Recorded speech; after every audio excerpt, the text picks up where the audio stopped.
Buenas noches, amigos. Comenzamos nuestra emisión de Milenio 3 con la historia de un libro que se adelantó a su tiempo, un libro que he releído en alguna ocasión, que estaba en la biblioteca y que al contemplar tanto tiempo después, al desempolvarlo nuevamente, seguía ofreciéndome esa especie de extraño espejo de fascinación. Es un libro que viene al pelo porque continuamos nuestro dossier sobre el mundo del sueño. Bueno, más bien, podríamos hablar de más allá del sueño. Hace 7 días hablábamos con profundidad e intentando dar más datos de los habituales sobre el universo de las pesadillas, ni más ni menos. Pero el título de este libro del catedrático de Anatomía y Neurobiología de la Universidad de Navarra, ya fallecido, Luis María Gonzalo, siempre me impresionó.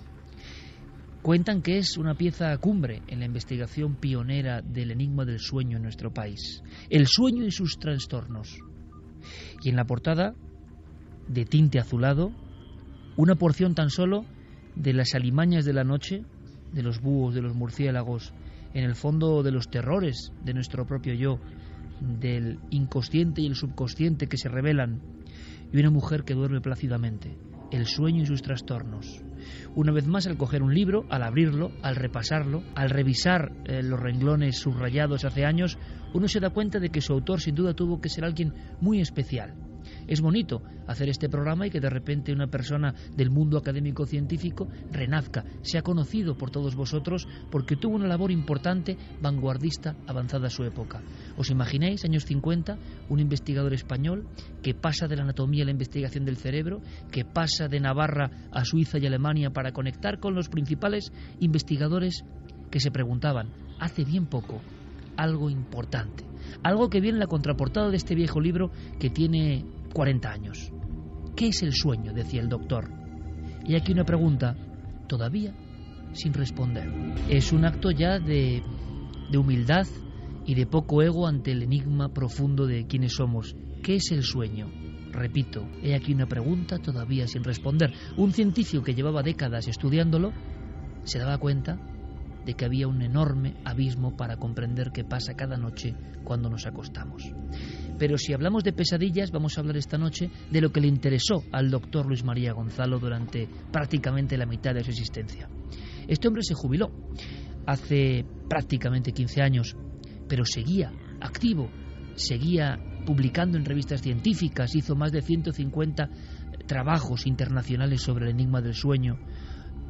Por desgracia, como casi siempre, es menos conocido en España que en el resto de las universidades también pioneras sobre el asunto de cómo funciona nuestro cerebro y sus agujeros negros también. Se jubiló y algunos le decían cómo este hombre sigue con este derroche de vitalidad, y él dijo una frase que me parece interesante y que podríamos firmarla muchos, ¿verdad? Oiga usted, es que el estudio y la curiosidad es un estado de ánimo permanente.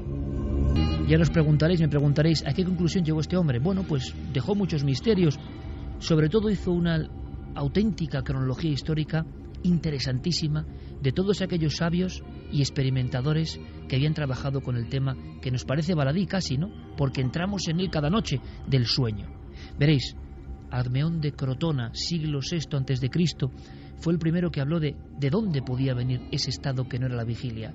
Y fijaos, estos sabios griegos que tenemos como personas fundamentales, este en concreto dijo que debía tratarse de un acumulo de sangre en las venas y que con el proceso del drenaje poco a poco de esa sangre volvíamos a la vigilia. Por lo tanto, el sueño no tenía un concepto positivo o sanador en la antigüedad.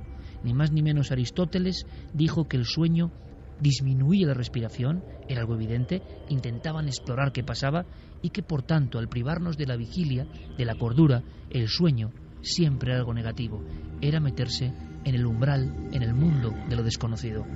Este doctor, nacido en Soria, en Olvega, pero navarro de adopción, Luis María Gonzalo, el que hoy reivindicamos como pionero, como vanguardista, fue un poco más allá y nos legó una serie de recuerdos, casi de diapositivas, sobre experimentos que íbamos a comentar y os pueden sorprender.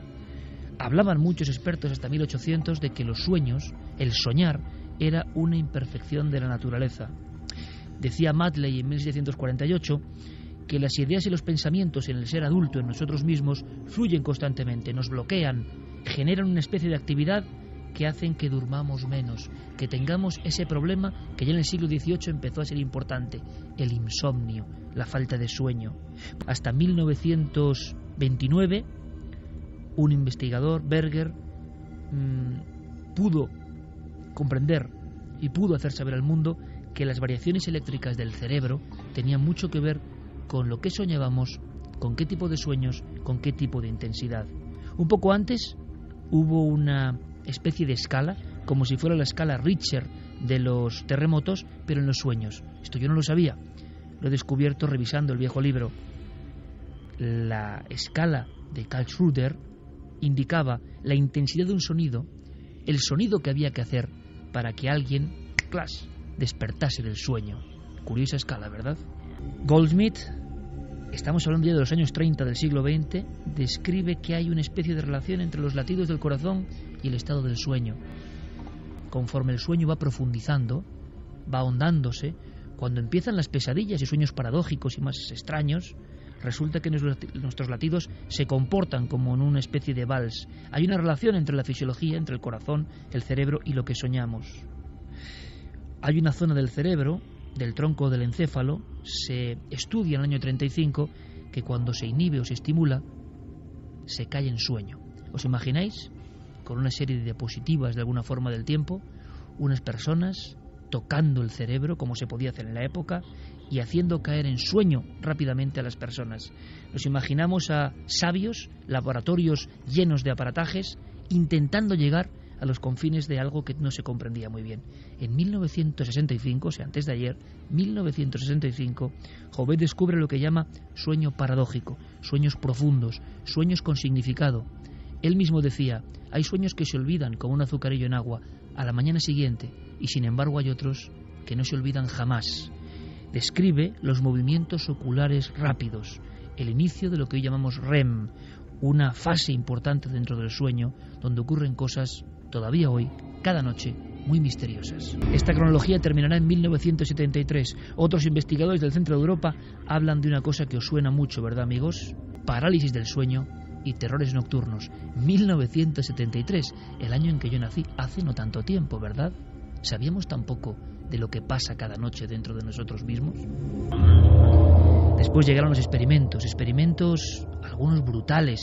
Debert y Kleiman, 1957, aseguran que todas las personas, todas sueñan, pero muchas no se acuerdan de lo que han soñado. ¿Cómo llegaron a esta conclusión científica?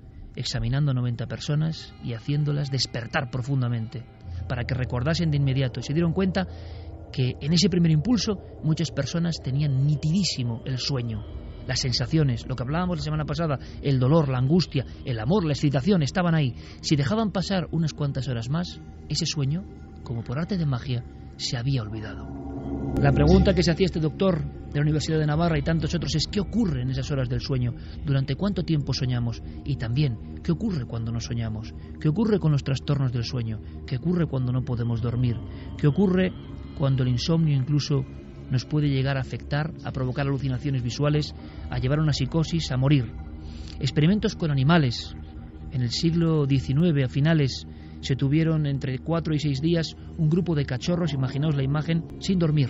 Cuando llegaban al sueño, con una varita el científico los tocaba y los despertaba. Duraron 6 días. Todos fallecían por hipotermia. La falta de sueño provocaba una caída tremenda en la temperatura corporal. Un dramático experimento científico realizado con pequeños cachorros. En esa misma época también se hace un estudio pormenorizado de cómo afecta la falta de sueño, que esta noche nos interesa. 3 sujetos despiertos durante 90 horas. La primera noche la pasaban tranquilamente, no les costaba no dormir, pero después, poco a poco, iban perdiendo agudeza sensorial. Algunos empezaban a ver cosas que no estaban ahí, alucinaciones visuales, alucinaciones auditivas, visión doble. Les hacían escribir llegando a las 90 horas y, según reza el documento de Patrick y Gilbert, la escritura propia se iba convirtiendo en un garabato. Después empezaba la irascibilidad, empezaba la agresividad, el intento de ataque al propio científico que llevaba el control del experimento. A las 90 horas, lo máximo que se llegó, no solo había alucinaciones y visiones de fantasmas, sino que los 3 sujetos tenían una extraña manía persecutoria. Alguien había salido de sus sueños y les estaba vigilando. Cuando vamos al catálogo de los trastornos del sueño, aparecen historias que son muy misteriosas, muy extrañas, que se pueden investigar científicamente, sobre las cuales hay cierto silencio que nos sorprende mucho. Y esta noche es hora de penetrar en esas zonas incomprendidas de nuestro cerebro, o quién sabe si algo más. Carmen, buenas noches. Buenas madrugadas, Iker. Abrimos vías de contacto de inmediato. Habrá un aluvión de experiencias propias, porque en esto no importa lo que uno crea. Todo el mundo sueña, todo el mundo tiene experiencias. Seguramente también muchas noches de insomnio. Sí, lo están comentando. Insomnio prolongado, estados de irritabilidad y sensación de que incluso uno ve cosas que parecen propias de la locura, ¿no? Vamos a indagar un poco en ello. Javi Pérez Campos, compañero, feliz año a todos, por cierto. Buenas noches. Buenas noches. Te has encontrado con mucho silencio al investigar sobre el IFF. Sí, me he encontrado sorprendentemente con que no todos los médicos quieren hablar públicamente de esto. No quieren, por supuesto, facilitarnos acceso a las personas, a las víctimas, entre comillas, que están sufriendo esta afección. Sabemos que hay incluso clínicas en España donde se practican test genéticos que te dicen si puedes padecer de insomnio familiar fatal, porque ahora conoceremos más en detalle qué es esto. Pero nos hemos encontrado, Iker, con que efectivamente es un tema que parece que incomoda a algunos doctores, que no quieren que se hable de él en los medios de comunicación, que consideran que está muy estigmatizado y que para ellos no es ningún misterio, y sin embargo para nosotros, desde luego, es algo que es una auténtica pesadilla, ¿no? Ponerse en el lugar, en la piel de estas personas que día y noche permanecen con los ojos abiertos como platos. Vamos a penetrar en un mundo, no sé si decir de pesadilla, pero desde luego completamente desconocido y sin embargo cotidianísimo. Lo vivimos, pero lo decíamos la semana pasada, nos han enseñado a no prestarle excesiva atención. Nos acompaña, por tanto, cómo no, una gran especialista en el mundo del sueño y que sé que se está documentando al máximo, ¿no?, para una de sus futuras novelas, y como suele hacer Clara Tahoces, feliz año, compañera, buenas noches. Buenas noches. Te cambio hasta el nombre porque estoy ya yo en un proceso casi también de insomnio, porque estoy viendo mis propios garabatos. Estoy muy impresionado con la documentación que he obtenido en las últimas horas, porque yo recordaba que se sabía poco. Cuando has llegado a la redacción, yo tenía este libro de portada azul con los caprichos de Goya, El sueño de la razón produce monstruos.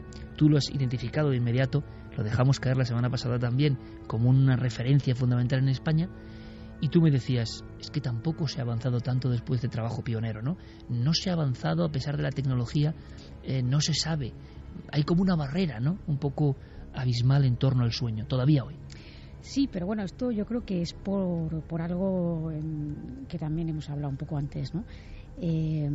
Has explicado esos experimentos con animales, hasta dónde se puede llegar a experimentar sin que la ética nos haga darnos cuenta de que con el ser humano no se puede jugar. Hay algunos casos interesantísimos en ese sentido. Por ejemplo, en la época de los nazis, una de las torturas para sacar información y simplemente por torturar también era la privación del sueño, y claro, las consecuencias eran devastadoras, ¿no? Entonces no podemos experimentar con el ser humano. Hay una barrera que pues he explicado muy bien las fases cuando no se duerme, lo que llega a ocurrir, ¿no? Esos trastornos van en aumento y bueno, pues hay una barrera que no podemos traspasar. A día de hoy la pregunta que se hacía el doctor Luis María Gonzalo en la contraportada, el gran enigma del sueño, sigue sin desvelarse esa incógnita, ¿no? Podemos escanear mejor el cerebro, ver las partes que se iluminan, ver lo que ocurre, pero no sabemos todavía muy bien por qué soñamos, qué facultad o por qué nuestro organismo hace eso, ¿no? Sí, la verdad es que el por qué no se sabe. Es decir, sabemos que es necesario, eso está clarísimo, que dormir es fundamental, soñar también, no solo dormir, y que efectivamente se puede mapear un poco el cerebro, ver qué trastornos se derivan tanto de la falta de sueño como del exceso de sueño en algunos casos. se pueden hacer nuevas aplicaciones incluso para teléfonos móviles, para, en fin, intentar producir algún tipo de sueños concretos, sueños lúcidos. Hay toda una tecnología, digamos, vinculada o asociada al sueño, pero la razón fundamental de por qué nadie la sabe. Lo que sí está claro es que todos lo necesitamos, sin excepción, y que las consecuencias de no dormir adecuadamente o no dormir durante cierto tiempo empiezan a pasar factura al organismo, y eso es una verdad impepinable. Insomnio, sonambulismo, narcolepsia. Vamos a hablar de varias patologías o trastornos del sueño que tienen una vinculación directa, y lo vais a comprobar, con el puro misterio. Pero quizá nada tan sorprendente, vamos a sorprendernos un poco todos, como esta historia que uno la argumenta como novela de terror y se lo puede creer así, pero es que es una enfermedad real, que hasta el año 86 no se diagnostica, pero que por supuesto viene afectando al hombre durante mucho tiempo. Insomnio familiar fatal. Vamos a escuchar rápidamente a dos doctores, el doctor Gaona y el célebre doctor Eduard Estivil, que nos han dado su consejo, porque esto es impresionante. Personas que no pueden dormir nunca, como El maquinista, o sea, la realidad supera siempre a la ficción. Pero claro, al no dormir nada, resulta que empiezan a haber otras cosas que pueden ser alucinaciones, efectivamente. Su temperamento varía y empiezan a ocurrir otro tipo de señales en su cuerpo que son realmente dramáticas, porque es una enfermedad priónica, luego lo contaremos, que no tiene cura, que encima la mayoría de casos tabulados están en España en un gran porcentaje. Es raro que de esto no se hable prácticamente nada. Es extraño que indague Javier Pérez Campos y se encuentre, y con personas afables y buenos profesionales, pero como con un temor, ¿no? Como, hablar de esto. Bueno, insomnio familiar fatal. Escuchamos al doctor Gaona. Es un insomnio, realmente es un insomnio muy progresivo, no tiene tratamiento prácticamente al día de hoy, en el que el paciente no puede dormirse, es decir, aunque quiera hacerlo, aunque tenga sueño incluso, no puede llegar a dormirse. Y claro, esta falta de sueño produce lo que a una persona normal también le produciría. Comienza una verdadera psicosis, es decir, una disociación con la realidad, comienzan alucinaciones, etcétera, etcétera, etcétera. Más datos, doctor Estivil. Es normalmente de tipo genético y no hay solución para ella, porque realmente la persona que tiene esta enfermedad neurológica no tenemos un tratamiento, porque es una enfermedad degenerativa que no tenemos tratamiento para ella. Es uno de los tipos de insomnio, pero yo diría que es el menos frecuente que hay en la clasificación de las enfermedades del sueño. Morir de insomnio. Nos suena eso como una cuestión frívola casi de la ciencia ficción, pero no. Al parecer es una enfermedad genética causada por priones. Alguna vez hemos hablado de los enigmáticos priones aquí en Milenio 3. Se descubren en 1982, 4 años antes de la enfermedad. Es un acrónimo de las palabras proteína e infección. Y es que es eso, no son ni virus ni son bacterias, son partículas infecciosas que de forma natural están en nuestras células, pero que se transforman y parece que son demonios, ¿no?, de la naturaleza, que solo quieren destruir. Destruyen hasta dejar el cerebro como un auténtico queso de Gruyère en muchas ocasiones. Enfermedades de origen priónico. Pero claro, se transforman en insomnio, no pueden dormir.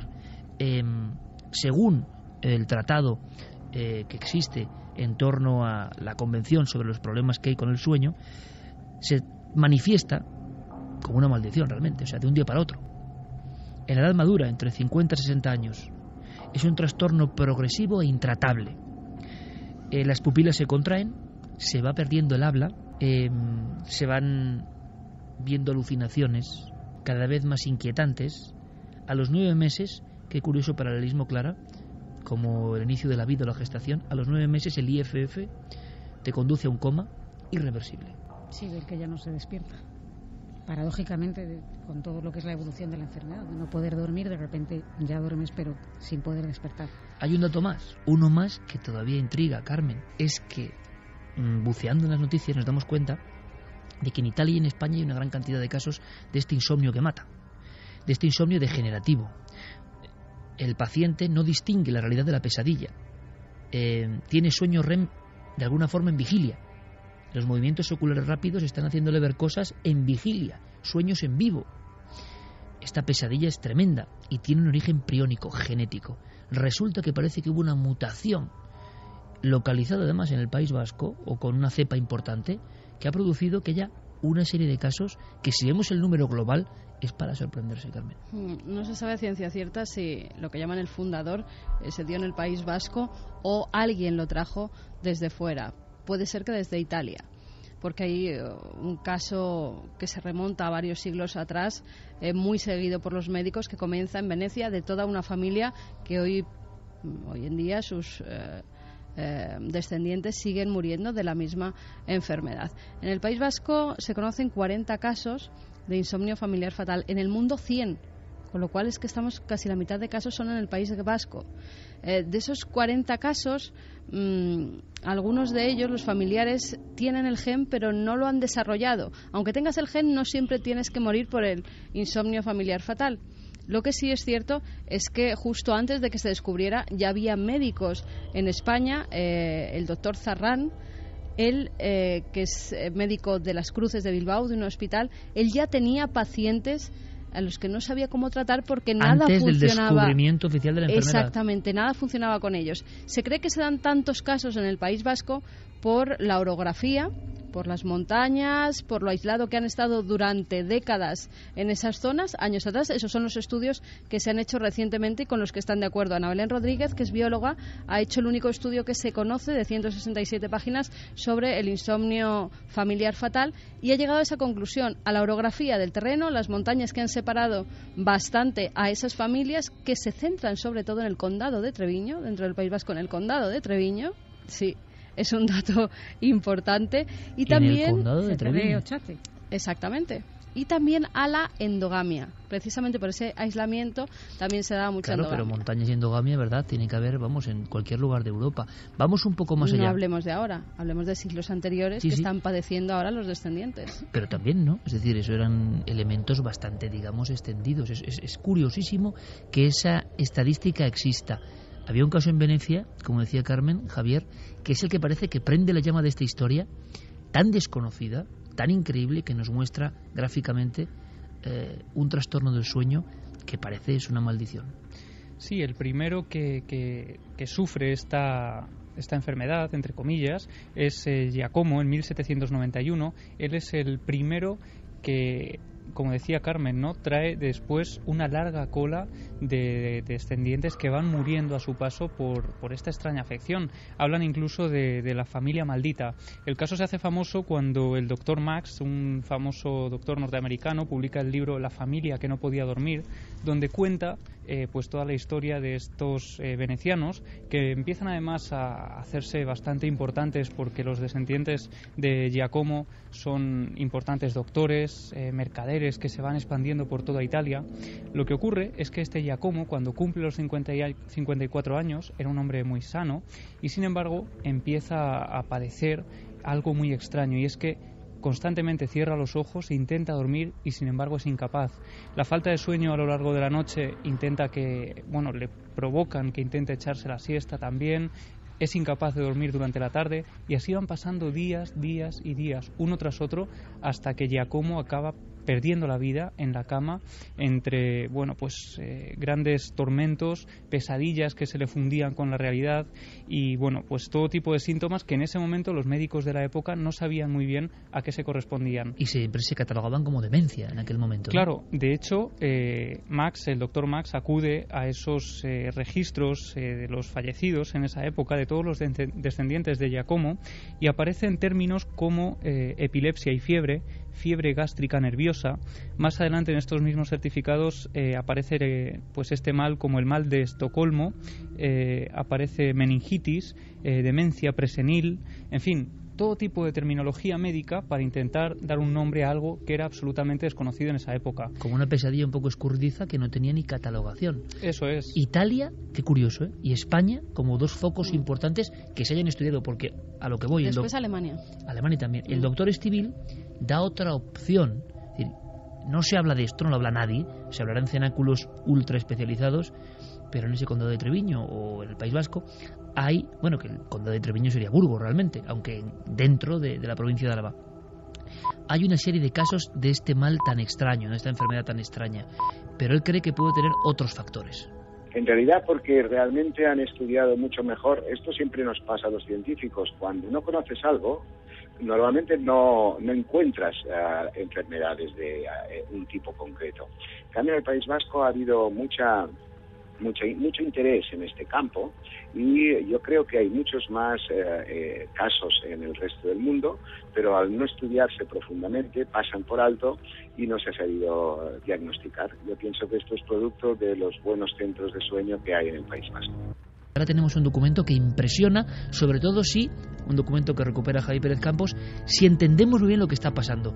Yo no sé, Santiago, Clara, si hay algún otro tipo de enfermedades o de momentos en los cuales, quizá el delirium tremens, en los cuales la persona tiene unas alucinaciones que le aterrorizan, tiene falta de sueño y no las distingue de la realidad. Están ahí en la realidad, se han encarnado de alguna forma y le están absorbiendo la vida. Si esto ocurriera en épocas pasadas, parecería pues un síndrome de ataque diabólico, ¿no?, según la religión, u otro tipo de cuestiones. Sí, bueno, es que muchos de estas enfermedades de las que vamos a hablar esta noche, incluyendo este insomnio familiar fatal, que sería en la pirámide la cúspide de lo más extraño, ¿no? Una persona de cada 33 millones, con lo cual es que es muy estamos extraño. Hablando de eso, enfermedades extrañas, que a lo mejor, bueno, en este caso probablemente a lo mejor ni siquiera se ha oído mencionar antes, ¿no? Seguro.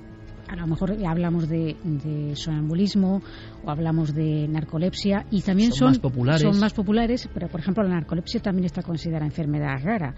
Quiero decir que nadie se alarme porque esto afecta a unas porciones muy pequeñas. O sea, estamos un poco comentando estos casos como derivaciones de lo que son trastornos del sueño o la parte más oscura del sueño, ¿no? Que existe, efectivamente. Y el tema de la privación del sueño está comprobado que provoca las alucinaciones. Claro, el problema es cuando no se duerme durante un largo y prolongado tiempo y esto hace que esas alucinaciones se intensifiquen y nos provoquen esa confusión entre lo que es real y lo que es soñado o lo que es imaginado o incluso la sensación de que te van a atacar, de que tu vida está en peligro, de que hay un peligro inminente que te afecta. Se hablaba de esa manía persecutoria en documentos del siglo XIX, ¿no? Sí. El sujeto tiene manía persecutoria porque las alucinaciones se han convertido, por ejemplo, en una entidad junto a su lecho y tiene miedo, cree que le están vigilando. Que ahora se pueden estudiar mejor porque hay vídeos de pacientes grabados con insomnio familiar fatal donde se ve que empiezan a tener unos espasmos musculares, que los músculos de la cara no los controlan, que hacen ademán, por ejemplo, uno de la familia italiana, de estarse peinando todo el tiempo, como hacía, porque era un gran bailarín y cuando acudía a las fiestas antes se peinaba con el peine y repite esos movimientos. Luego empiezan a no controlar ni las piernas ni los brazos, pierden el equilibrio y algunos que se los ve que tienen que ir con un médico detrás porque ya el equilibrio no lo controlan hasta que ya entran en un estado de coma ya irreversible. Sí. Yo me gustaría comentar una cosa que he vivido yo, que he visto en primera persona.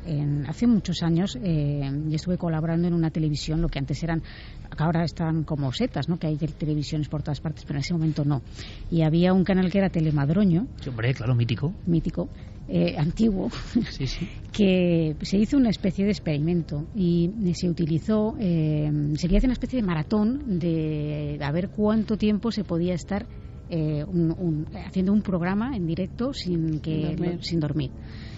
Y bueno, tengo que decir que vaya burrada, ¿no? Sí, yo conocí a la persona que se sometió a ese experimento y que hizo o sea, realmente era un programa continuo, es decir, todo el rato entraba gente allí, pues para hacer entrevistas o para traer algún obsequio, para, en fin, hablar con esta persona que no era un presentador conocido ni nada, o sea, simplemente era una persona que se había atrevido a hacer este experimento. Incluso tenía, para intentar batir este récord, tenían unos tiempos que se acumulaban, es decir, pues por cada hora, me parece que eran, no sé si eran 5 minutos que se podía ir al baño, entonces lo que hacían era acumular ese tiempo y sometían a hipnosis a esta persona para que el sueño, lo poco que fuera, le reparara más de la cuenta.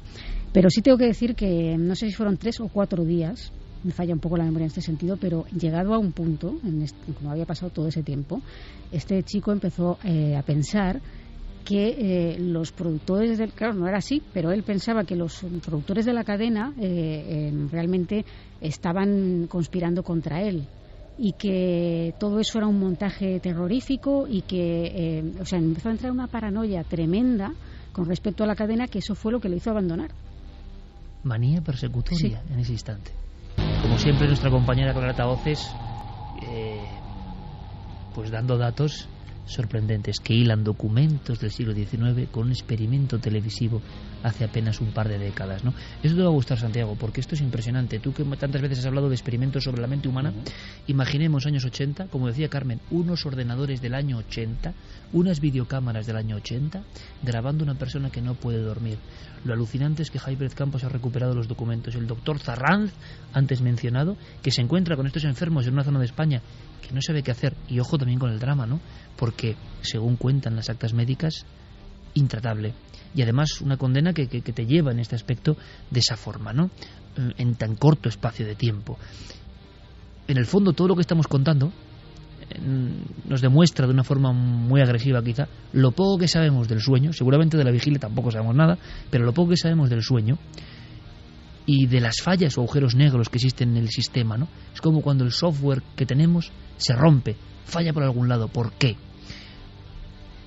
Lo que vamos a ver es un momento, Javier, en el que el doctor Zarranz explica en un programa de muchos años cómo están siendo sometidos a vigilancia por videograbación enfermos en el País Vasco de insomnio familiar fatal.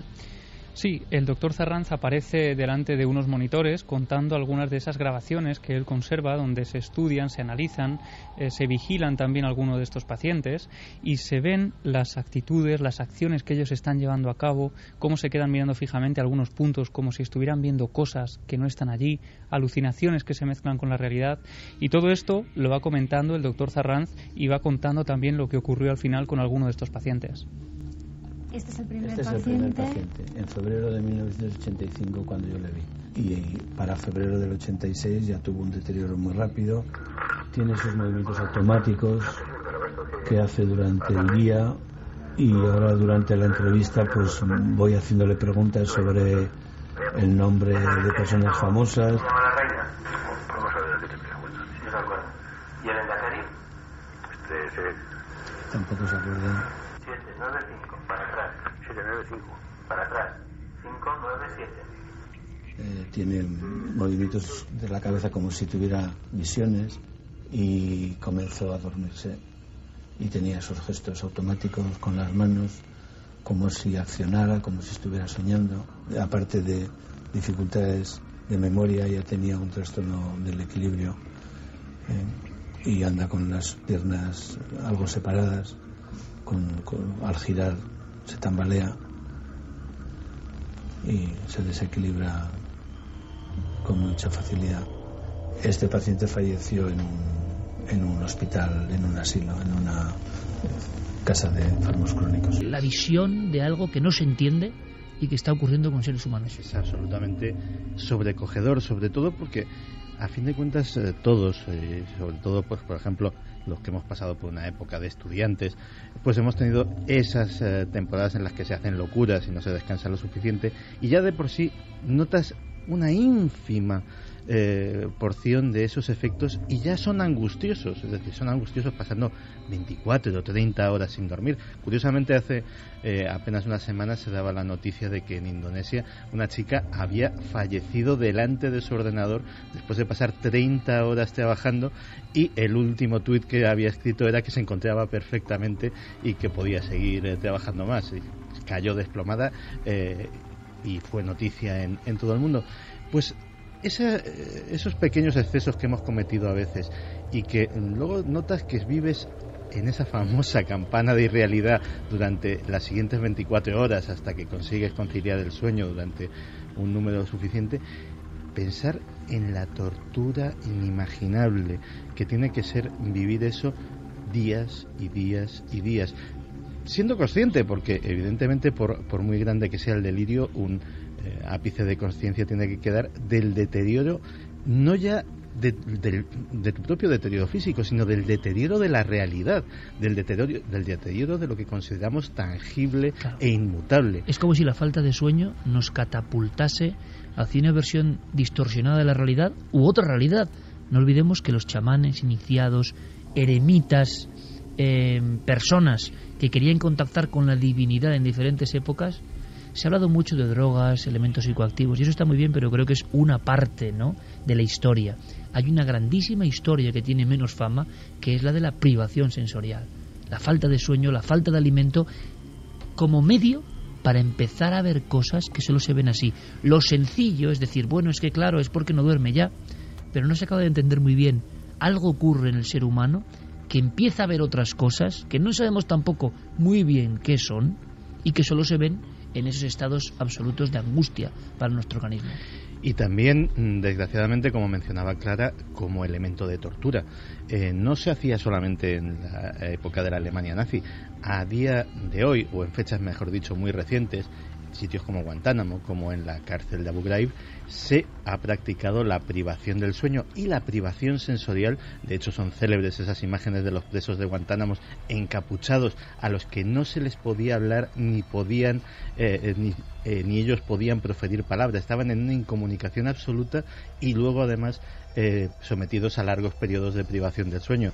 Pues imagínate lo que puede eso ir minando poco a poco la resistencia de una persona a la que le quiere sacar una información. Obviamente, estamos hablando de una situación, de un estado alterado de conciencia que se acerca mucho a lo que consideramos la locura. De hecho, en el último libro de Oliver Sacks, en Alucinaciones, él habla de esto que estáis comentando como el síndrome del cine del preso. Y es que en los años 70 se dan cuenta muchos celadores de que las personas que están encarceladas en celdas aisladas, que llevan años incluso incomunicados con el exterior, empiezan a describir imágenes que se están produciendo a su alrededor aparentemente y que sin embargo no están allí. Hablan sobre todo de personas que están en la cárcel con ellos, de personajes de pequeñas dimensiones que entran por las ventanas, de enredaderas o de plantas que crecen y que sin embargo no están allí. No olvidemos el caso de Isidoro Arias, sí, dando la vuelta al mundo, que en cierto momento lleva mucho tiempo de soledad, que sería otro de los elementos de alteración de lo normal, privación de sueño posiblemente, y empieza a observar en plena noche, con muy poco oleaje, mar en calma, zona solitaria. Su último mensaje es que unos seres extraños pequeños están subiendo a su barco y después desaparece para siempre, con la comida en el plato, todos los sistemas, nadie robó nada y desaparece para siempre. Es decir, la falta de sueño nos catapulta a mundos de los que conocemos poco, y que lo fácil es decir que, bueno, es por falta de sueño ya, pero es que tampoco se accede a otro umbral. Hace poco leí a unos navegantes lo mismo, de estos que dan la vuelta al mundo o que hacen determinados viajes donde van ellos solos en una embarcación. Y muchas veces cuando hay un temporal no pueden dormir. Exacto. Y decían la mayoría de ellos, ¿sabes la alucinación que tienen? Lo que ven, gasolineras. Coincidían todos en que veían una especie de gasolineras y llegaban los médicos a la conclusión de que era porque las gasolineras las asociaban con reposo, con el parar, tomar algo, descansar, y que por eso los navegantes, los que iban solo en esos viajes y no dormían, tenían esa alucinación recurrente. Un tipo de espejismo, arquetipo moderno que se aparece. En la época del romanticismo fueron varios los pintores que hablaban de estar sin dormir, bien porque no podían, bien por excesos de otro tipo, bien porque habían oído que sin dormir, en mitad del dormitorio, con los ojos bien abiertos, con todo a oscuras, uno accedía a lo que está detrás de la oscuridad. Y hay historias de más de un pintor célebre del Madrid romántico que habla de que oye un castañetear como de dientes, una figura enlutada que le parece una monja, que se hace más oscura que la propia noche que está encerrada en ese cuarto, que va como bailando alrededor de la cama, y que el pintor, consciente de que está despierto, pero viendo ya algo que es velado, que está en otro lugar, tiene la conciencia de que a los pies de su cama, sin cara, embozada en negros ropajes, está bailando, dice, la muerte. En el fondo es la historia del chamanismo también, del querer conectar con otro lado. Hoy, desde una visión racional, solo podemos pensar que cuestiones fisiológicas producen alucinaciones. ¿Pero por qué? Hay que pensar en Edgar Allan Poe y su delirium tremens, tan vivo para él, que le atenazaba, le atemorizaba. Pérdida de sueño provoca anomalías de todo tipo. También hay otras extrañas enfermedades que nos catapultan hacia otros mundos. Hay un caso en Canarias muy extraño, salió en la prensa, Vean cómo presentaba hace ya muchos años en la televisión el caso, lo ha recuperado también nuestro compañero Javier Pérez Campos, de una persona que llevaba ¿cuántos años sin dormir? 14 años sin dormir. Según rezaba además el titular que hace saltar esta historia a los medios de comunicación. El diario Las Palmas, en abril de 1980. ¿Qué decía? Decía 14 años sin dormir, un extrañísimo caso de insomnio que padece un agricultor gran canario. Motivó incluso en televisión española cierta polémica. Tenemos hasta el documento de la voz de este individuo. Sí, le llegaron a bautizar como el hombre búho en las presentaciones que se hicieron de este programa. Ya era un caso más o menos famoso porque esto se aparece en televisión en el año 94, 14 años antes de que el diario Las Palmas sacara a la luz esta información. Este hombre, José de la Cruz Pulido, tenía 46 años, en esos años 80, tenía 4 hijos, era un hombre casado, decía que de joven era capaz de dormir hasta 14 horas seguidas, sin embargo empieza a padecer del estómago, acidez, hasta que tiene que someterse a una operación de úlcera. Y dice que es desde ese momento, desde el momento en que se somete a esa operación, cuando empieza a dejar de dormir. Pero lo hace de manera progresiva, no es que el sueño se le fuera de un día para otro.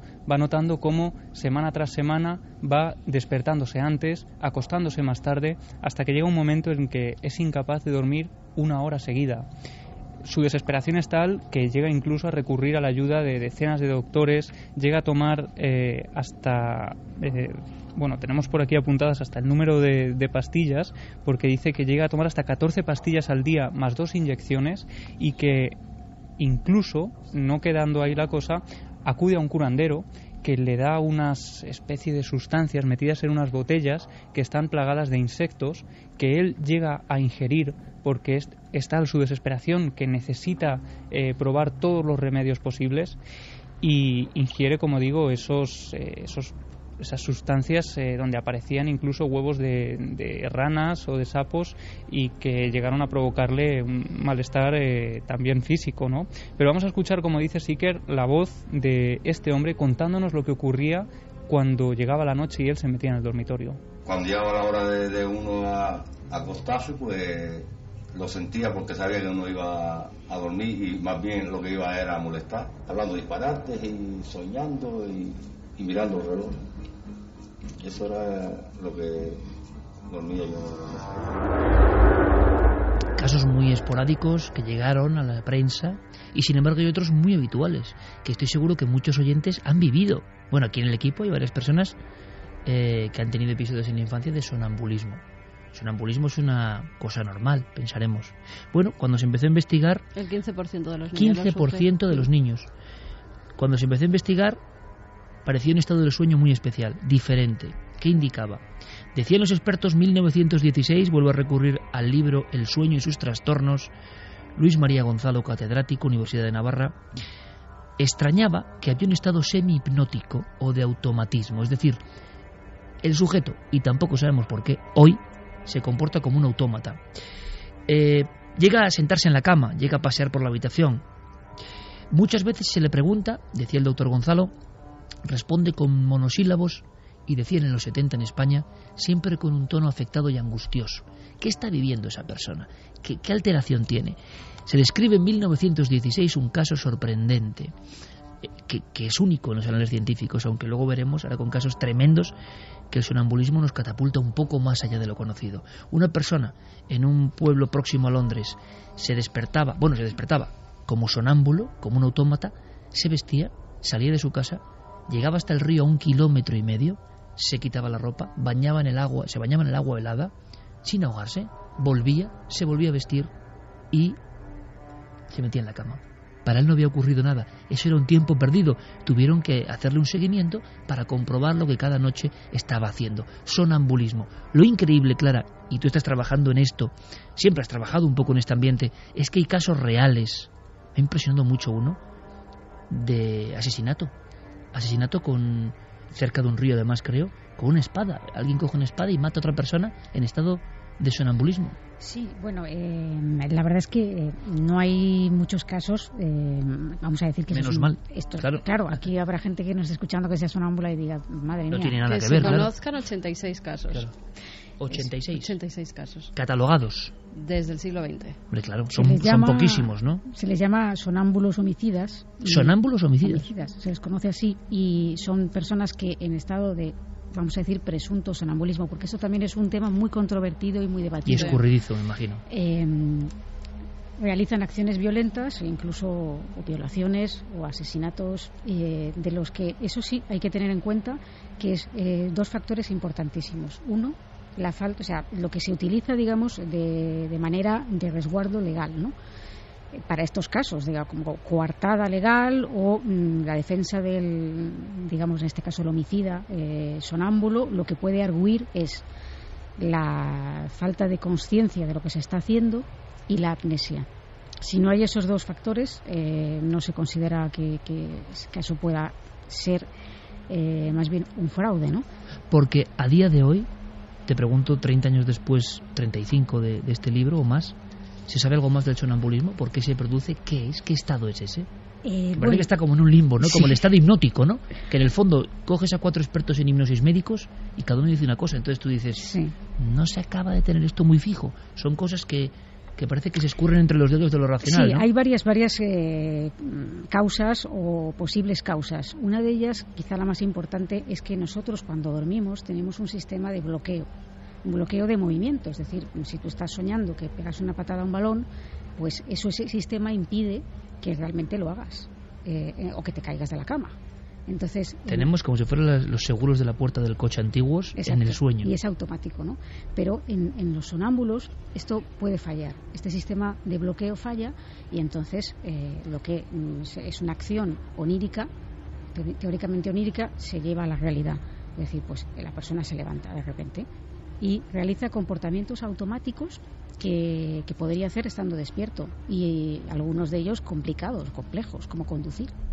¿Conducir sonámbulo? Sí, hay algunos casos. Mira, un caso de este año pasado, de 2013, de una mujer que en estado de sonambulismo condujo 300 kilómetros en 5 horas en Nueva Zelanda, y que finalmente la localizan el coche porque no solo eso, sino que mandó mensajes de texto durante ese tiempo de conducción. O sea, ya. ¿Pero eso es vigilia, es sueño? ¿Qué es? En Canadá, uno de estos sonámbulos homicidas condujo media hora hasta la casa de sus suegros, en estado de sonambulismo.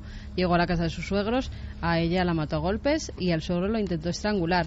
Seguía estando en estado de sonambulismo, cogió el coche otra vez, llegó hasta una comisaría y dijo: creo que he matado a alguien. Y los policías aseguraban que ese hombre seguía dormido. Sí, totalmente ensangrentado. Llegó a la comisaría y dijo esto, ¿no? Curiosamente, este caso, una vez que se juzgó, se consideró que realmente no tenía conocimiento de lo que había hecho, que había sido de manera no consciente, con amnesia. Y se pudo documentar que además era sonámbulo, porque claro, había sido tratado, tenía toda una historia y se fue absuelto. Claro, esto depende dónde pillen, ¿no? Pero entonces, ¿quién está ahí? O sea, ¿quién está gobernando ese cuerpo en ese momento? ¿Quién está? Nos suena un poco lo de la personalidad múltiple, ¿no? ¿Quién está llevando ese cuerpo en ese momento? Claro. Es difícil de explicar. Como no se suele hablar mucho de estos temas, cuando uno entra en ellos con una perspectiva un poco del misterio y un poco integradora o holística de varias áreas, se da cuenta de que hay cosas que no encajan. Es más, sobre este tipo de historias de sonámbulos que han hecho estas cosas, hay bibliografía, Clara, tú traías casos del siglo XVII. Sí, prácticamente, de sonámbulos que se levantaban como si alguien o una voz te dijese tienes que matar a alguien y lo haces. Sí, desde hecho el caso de la espada que mencionabas es de 1630. Era un doctor polaco, Johann Johnson, pues que esto fue en París, ¿no? Se levantó, cogió una espada de algo que había, estando despierto el día anterior, había pensado hacer, vengarse de alguien, ¿no? Pero solo que él lo tenía en la recámara. Ahí está, en este caso sí.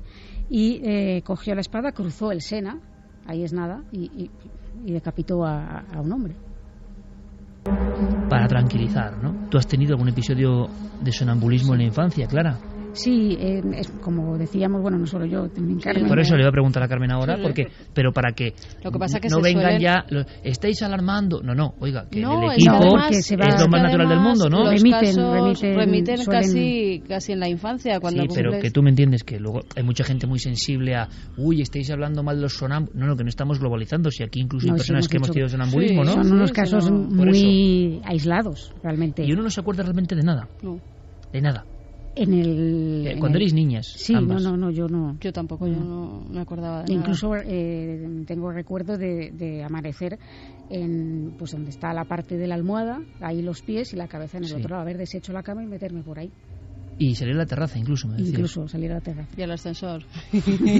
Aunque alguna que otra vez me pillaron en el ascensor. En mi caso no, pero la verdad es que al documentarme para el tema, me he encontrado, por ejemplo, con que hay un par de comportamientos en los sonámbulos que últimamente se están haciendo muy comunes. Y uno tiene que ver con los trastornos alimenticios.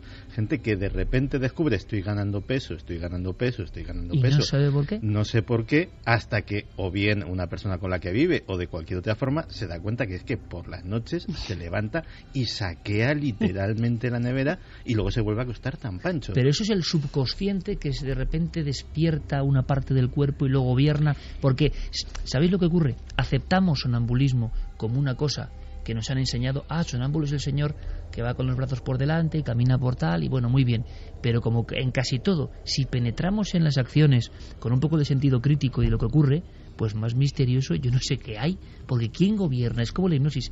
¿Quién está ahí entonces? Tú decías, Clara, que la diferencia es que la hipnosis es un trastorno, un estado inducido por alguien. Pero el sonámbulo se despierta actuando sin ser consciente.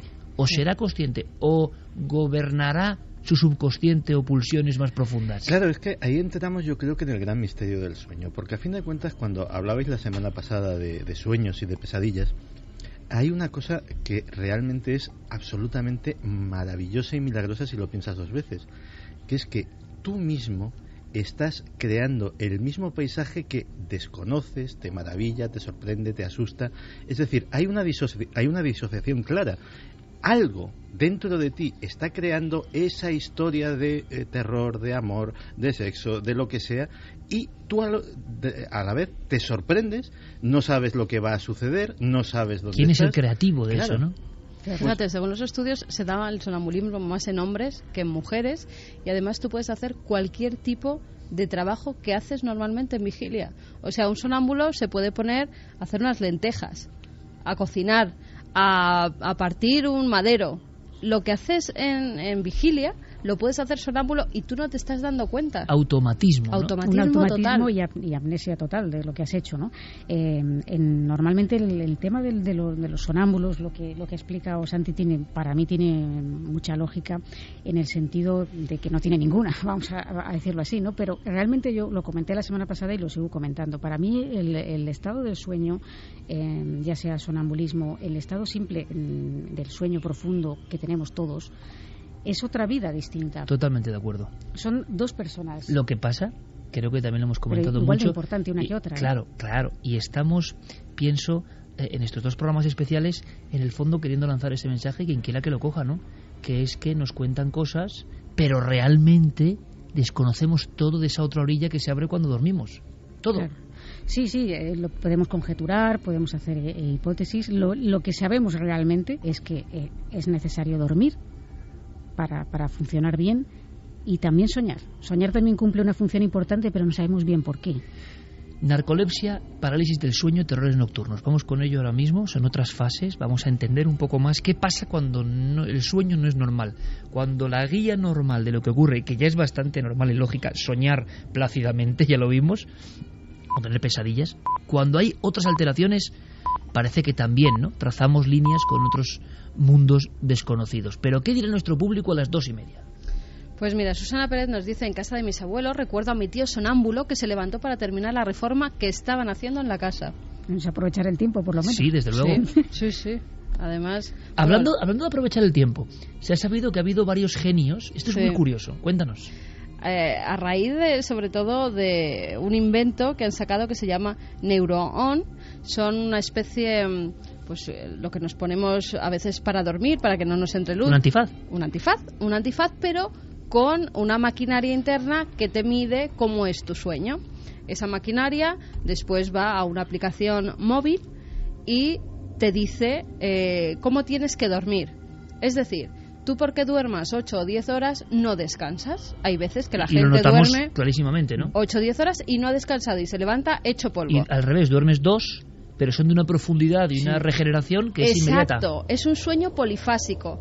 Lo que estudia esta maquinita es tu manera en la que vas a descansar mejor. Entonces él te dice, bueno, con estos sueños que has tenido, con estos movimientos oculares, con estos movimientos musculares, yo llego a la conclusión de que necesitas dormir 3 horas ahora, estar despierto 4 horas, dormir otras 2 horas. Ese sería el sueño polifásico. Un programador y al parecer, para el sueño óptimo. Estos sueños así dormían algunos de los genios como Nikola Tesla, Leonardo da Vinci, Napoleón, por ejemplo, también se sabe que dormía en fases pequeñas, estaban 2 horas durmiendo, después se despertaban, estaban completamente activos, dormían otra horita, después seguían otra vez muy activos. Español, muchas siestas, ¿no? Muchas siestas, microsiestas, pequeñas siestecitas, son muy reales. Sí. Así que, pues, esos genios lo practicaban y, como vemos, la verdad es que hacían grandes cosas durmiendo así. Sí, pero fijaos un momentito, Santi, dime.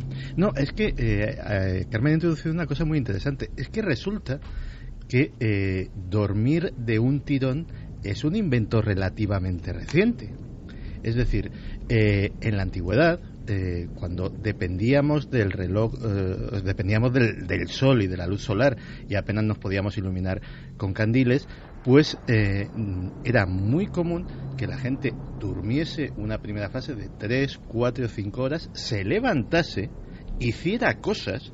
Es decir, hiciera cosas como cocinar, hiciera cosas como cenar, hiciera cosas como cualquier otra actividad y luego se volviera a acostar hasta el amanecer.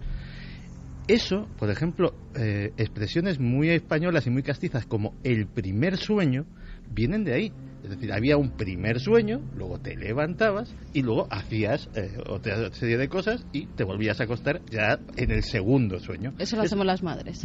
Todo es apasionante de verdad y yo quiero que aprendamos todo, sin excesiva angustia, aunque haya áreas como muy nebulosas. Seguimos con los mensajes, pero es que claro que ha variado el tiempo de sueño, claro que dormir hoy no es como dormir hace unos siglos.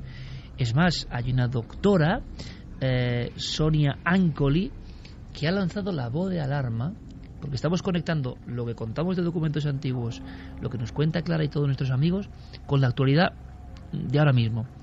El peligro que está ocurriendo en el mundo civilizado occidental con la pérdida de sueño, conectado muchas veces precisamente con las nuevas tecnologías o con la no desconexión durante el sueño.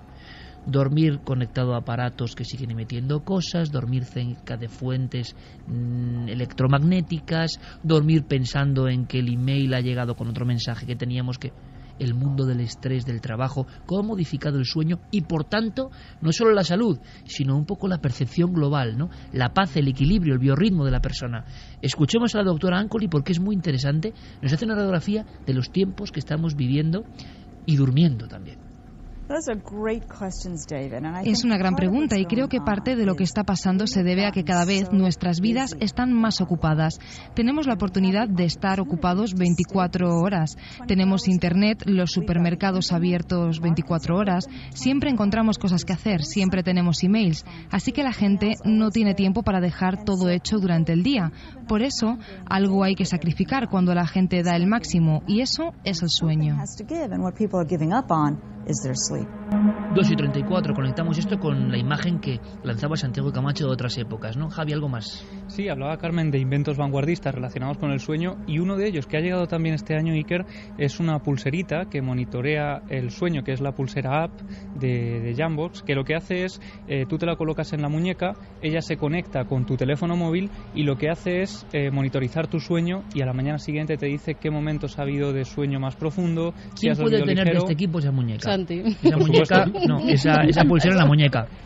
Ahora mismo no la tengo en la muñeca, curiosamente. No, ¿Y funciona? Fíjate. Porque ya te has cansado, la has tenido unos meses y ya no la has vuelto a utilizar. No, la sigo utilizando como... Es muy de Santi eso, ¿eh? Sí. Aparecer con el último gadget y luego...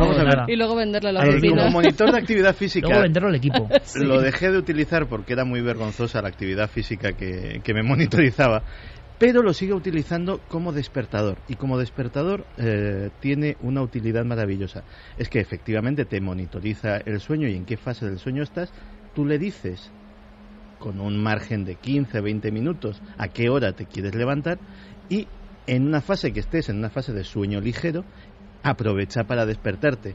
No es como un despertador tradicional que donde te pilla te da, y si te despierta en medio de una fase de sueño profundo te despiertas deshecho. No es ninguna tontería lo que está diciendo Santiago Camacho, ¿eh? Y en cambio, la máscara esta también te despierta con flashazos de luz, que yo no sé. Con el Simeste te despiertas mucho más renovado, en mucha mejor condición. Que te van aumentando la luz poco a poco para que te despiertes con la sensación de que llega la luz del día, ¿no? Pero es interesante lo que dice Santi y Clara, compañeros, y seguro que la audiencia lo está notando así, porque cuántas veces hemos dormido mucho tiempo, pero ¡pam!, nos han despertado bruscamente y notamos que estábamos en una fase en la que no teníamos que despertar.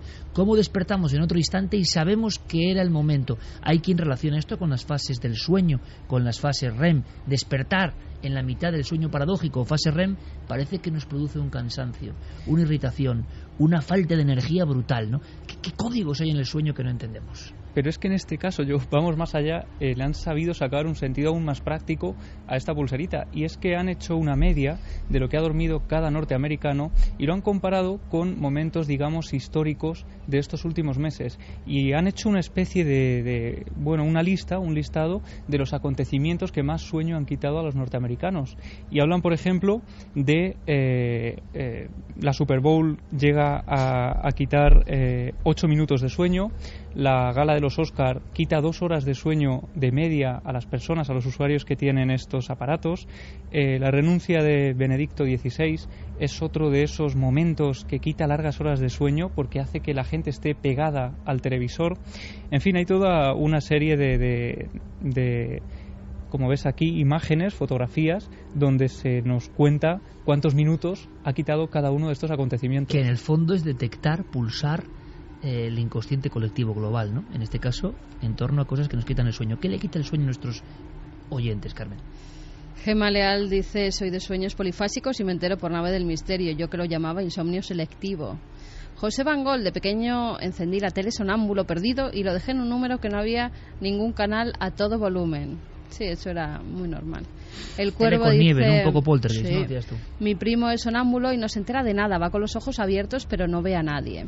Edu, mi hermana es sonámbula, es que eso mismo que nos parece normal, que hemos aprendido a que sea normal. Como decíamos la semana pasada, soñar o tener pesadillas es normal y nadie sabe lo que es. Ir con los ojos abiertos y no ver nada, es que no sé. Y con las manos por delante por si te chocas, sí. Es que todo tiene su sentido. Pero lógicamente un ojo abierto tenía que enviar el cerebro una señal al ojo de ver, pues no, parece que no. Edu, su familia se lo debe pasar muy bien en su casa por las noches, porque su hermana es sonámbula y él por las noches habla solo, con lo cual tiene que tener una cuerda. Eso que cuenta de hablar durante la noche es una manifestación más del sonambulismo. ¿Ah, sí? Sí, ¿Qué sabemos de eso, Clara? Tú que lo sabes todo en torno al sueño. Bueno, sí, todo. Bueno, es casi la discípula del doctor Gonzalo. Ya me gustaría. Pero sí, es una manifestación más del sonambulismo. No sé, de hecho, hay mucha más gente de la que parece que habla durante sueños o durante el sueño. Pero yo creo que hablar en sueños habla todo el mundo, ¿no? Prácticamente. No todo el mundo. No todo el mundo. Lo que pasa es que quienes hablan no es que sean sonámbulos por completo, porque como todo esto hay grados, ¿no? Hay como una fase. Sí, tú puedes tener, por ejemplo, el sonambulismo muy desarrollado. Esto lo he comentado, de que es curioso de que su hermana tiene sonambulismo y él habla. Para que se desarrolle el sonambulismo, digamos, de manera ya muy de adulto o de una manera muy muy fuerte, suele tener un componente genético, es decir, que los padres sean portadores del sonambulismo. Si uno de los dos es portador, no, pero si los dos son portadores, tiene más posibilidades de desarrollarlo los hijos.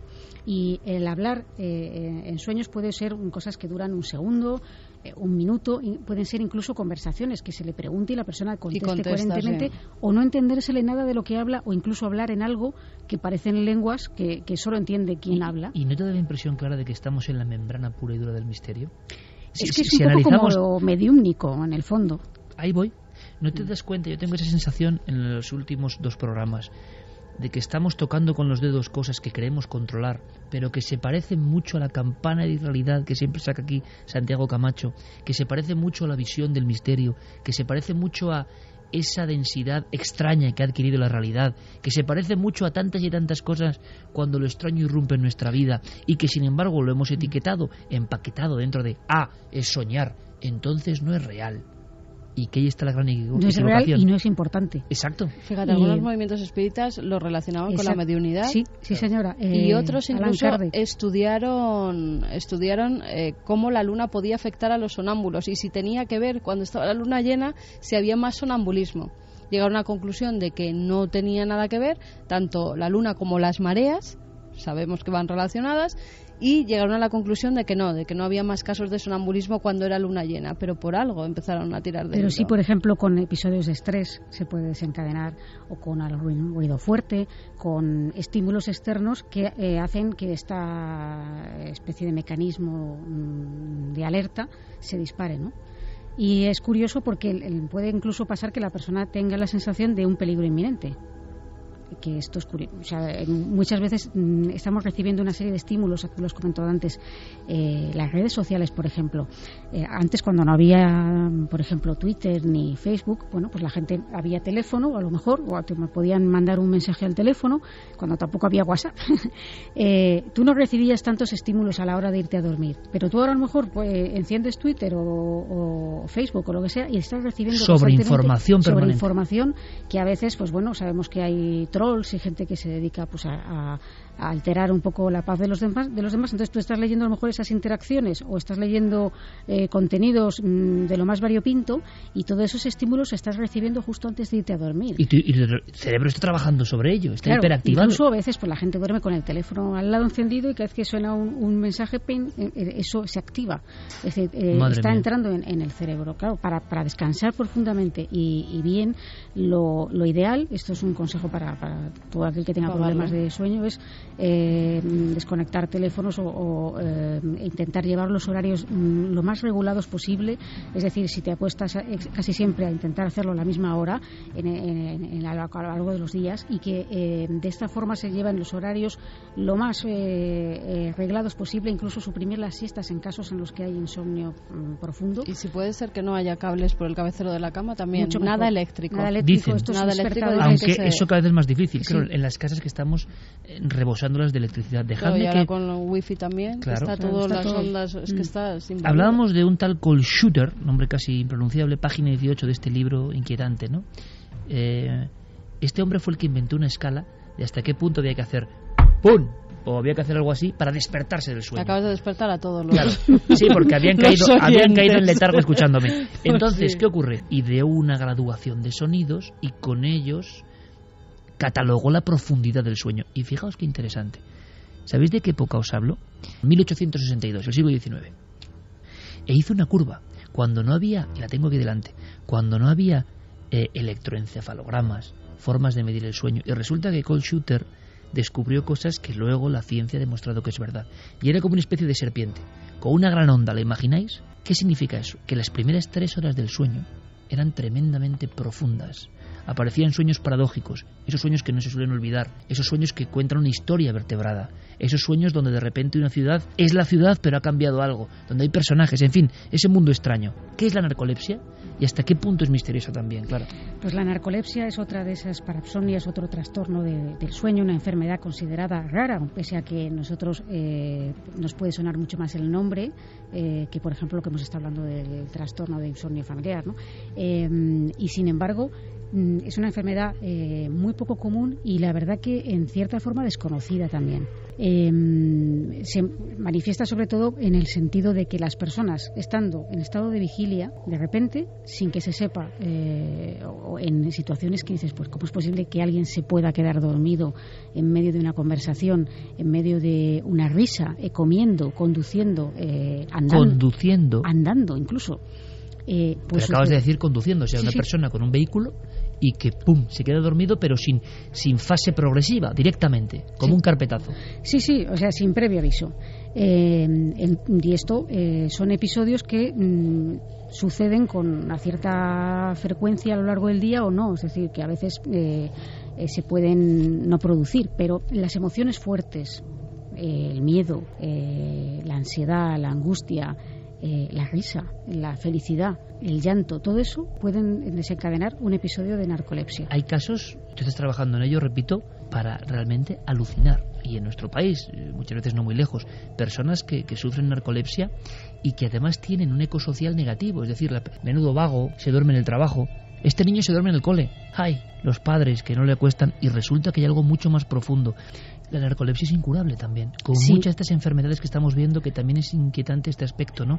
Dentro del gen, por ejemplo, el insomnio familiar fatal, o en otros casos ocurre una mutación, un prión, algo, y no hay tratamiento. Pero es que con una cosa que parece no tan grave, no te mata, la narcolepsia, pero te puede destrozar la vida, evidentemente, tampoco hay cura. Sí, efectivamente no hay cura, es una enfermedad que no tiene cura, y el problema que tiene es que muchas veces no está diagnosticada. Es decir, hay casos, digamos, que es muy raro que tengas narcolepsia, pero puede haber sospechas en determinados momentos en los que alguien se queda dormido y tal, y generalmente sucede este rechazo social del que has hablado, ¿no?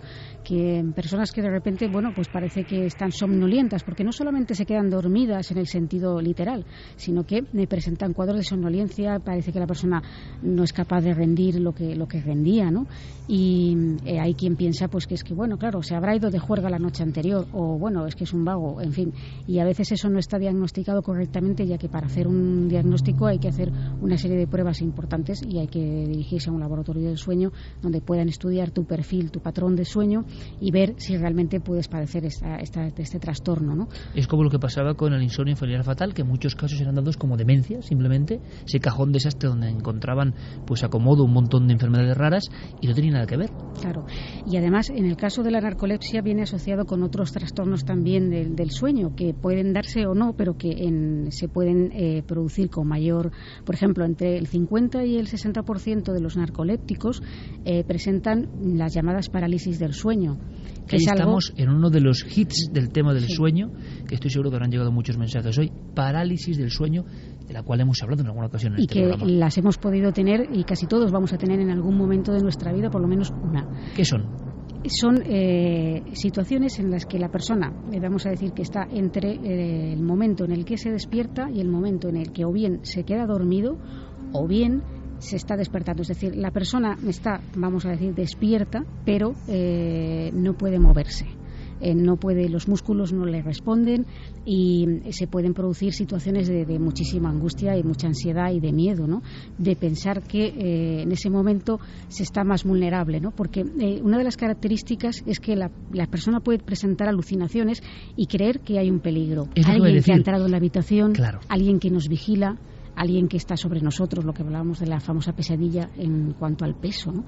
Peso en el pecho, tú no te puedes mover, estás rígido en la cama, y encima se acompaña, que también dices, qué malicia de la naturaleza, ¿no? ¿Por qué se vertebra así? ¿Por qué nos da esta panoplia de imágenes?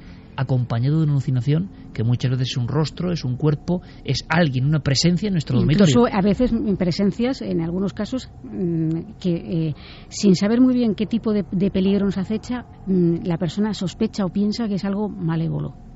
Es curioso, Santi, porque se relaciona de alguna forma con los antiguos episodios. Yo hablaba de Edgar Allan Poe. La muerte de Edgar Allan Poe es uno de los episodios más terroríficos de la historia, con su famosa frase final de Dios se apiade de mi pobre alma, y él está viendo una serie de cosas propias de su imaginación terrorífica.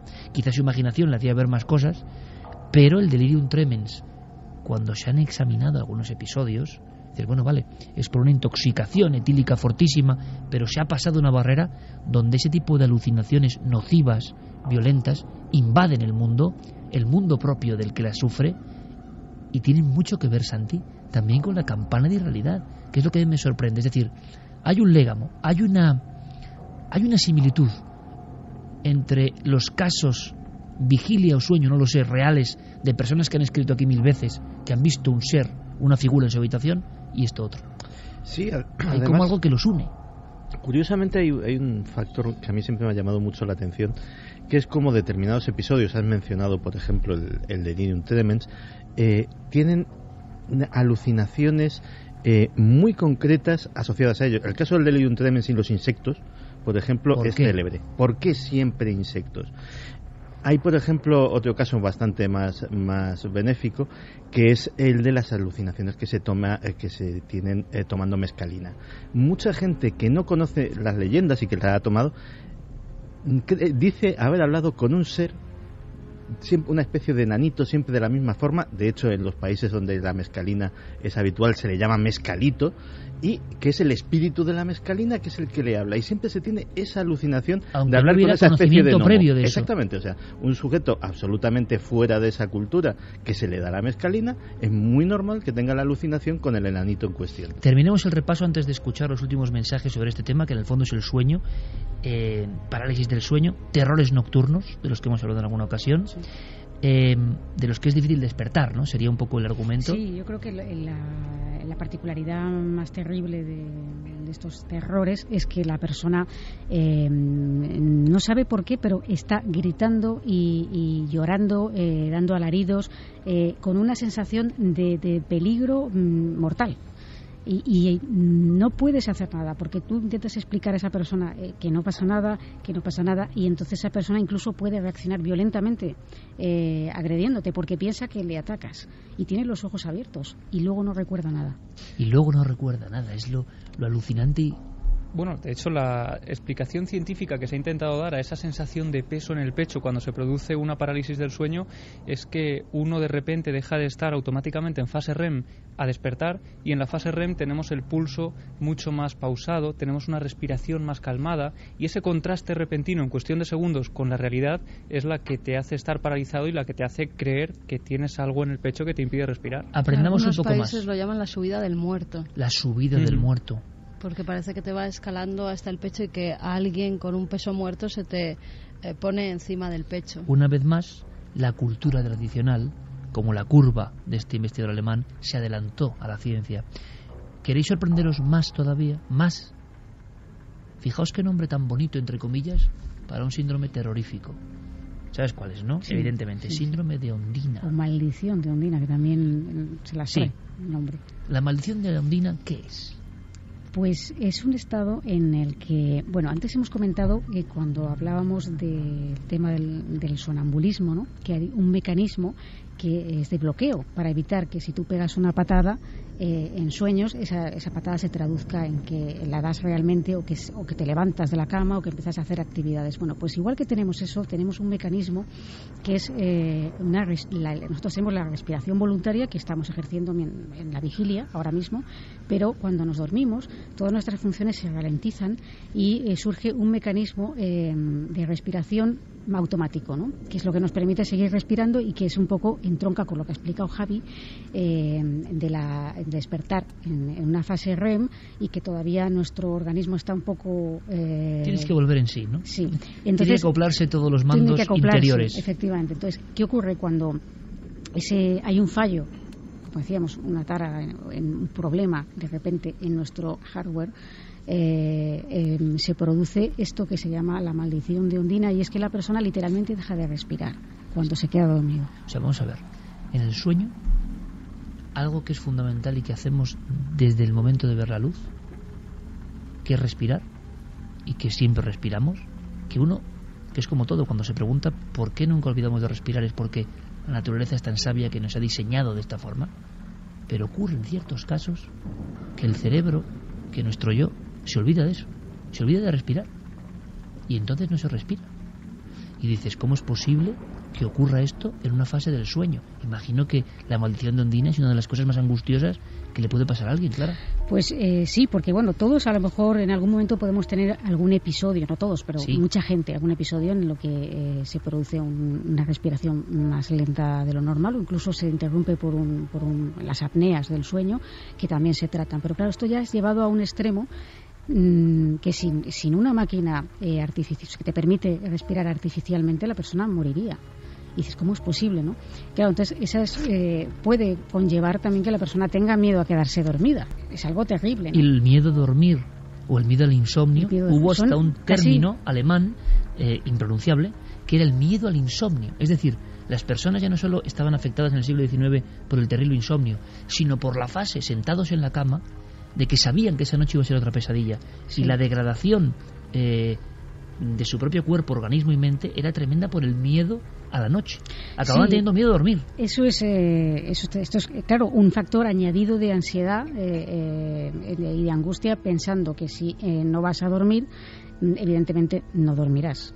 Y entonces esto es lo importante, tranquilizar a la persona que tiene ese problema, es relajarla al máximo para que eso no se produzca, ¿no? Pero volviendo a la maldición de Ondina, esto viene, bueno, las ondinas sabemos que son las hadas que viven en supuestamente desde la mitología, ¿no? En los ríos, que son mujeres muy hermosas, mitad mujer, mitad pez, y que bueno, pues de alguna forma acechan a los humanos, ¿no? Entonces hay una leyenda de la mitología griega y que entronca con las mitologías de muchos otros lugares, porque se encuentra también en Alemania, aquí en España tenemos también casos dentro de la mitología, que un humano secuestra a una ondina y consigue que se enamore ella de él, ¿no? Entonces él le promete el amor eterno, ¿no? Es decir, yo mientras respire beberé los vientos por ti, en fin, estas cosas que se dicen, ¿no?